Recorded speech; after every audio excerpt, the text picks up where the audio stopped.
ইরানের সর্বোচ্চ ধর্মীয় নেতা আয়াতুল্লাহ আলী খামেনি যুক্তরাষ্ট্রের সাম্প্রতিক হামলার প্রভাব নিয়ে মার্কিন প্রেসিডেন্ট ডোনাল্ড ট্রাম্পের মন্তব্যকে অতিরঞ্জিত এবং বাস্তবতা থেকে বিচ্যুত বলে আখ্যায়িত করেছেন। রবিবার এক্সে দেওয়া এক বিবৃতিতে খামেনি বলেন, আমেরিকার প্রেসিডেন্ট ঘটনাগুলোকে অস্বাভাবিকভাবে বাড়িয়ে বলেছেন। এতে বোঝা যায় তার এই অতিরঞ্জনের পেছনে কিছু প্রয়োজন ছিল।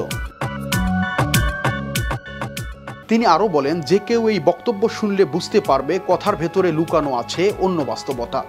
আসলে তারা কিছুই করতে পারেনি, তার সেই ব্যর্থতা ঢাকতেই এত বড় কথা বলেছে।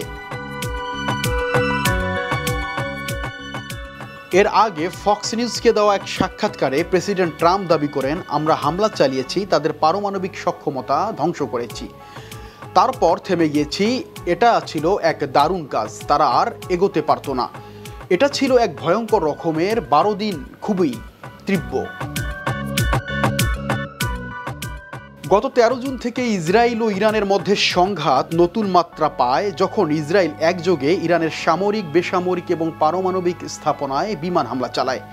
ইরানের স্বাস্থ্য মন্ত্রণালয়ের তথ্য মতে এই হামলায় 606 জন নিহত এবং 5332 জন আহত হন। পরবর্তীতে যুক্তরাষ্ট্র সরাসরি সংঘাতে জড়িয়ে পড়ে এবং ইরানের ফর্দো, নাতানজ ও ইস্পাহান পারমাণবিক স্থাপনায় বোমা হামলা চালায়। এতে উত্তেজনাকে আরও চরমে পৌঁছে দেয়।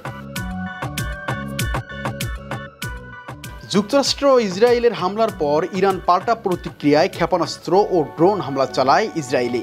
হিব্রু ইউনিভার্সিটি অব জেরুজালেমের হিসাব অনুযায়ী এতে কমপক্ষে 29 জন নিহত ও 3400 জনের বেশি আহত হন।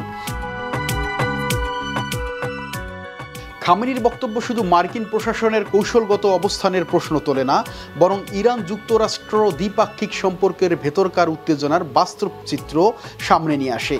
একই সঙ্গে এটি প্রমাণ করে যে সামরিক প্রচারণা ও কূটনৈতিক বিবৃতি উভয় ক্ষেত্রেই তথ্য যুদ্ধে রয়েছে তীব্র প্রতিযোগিতা।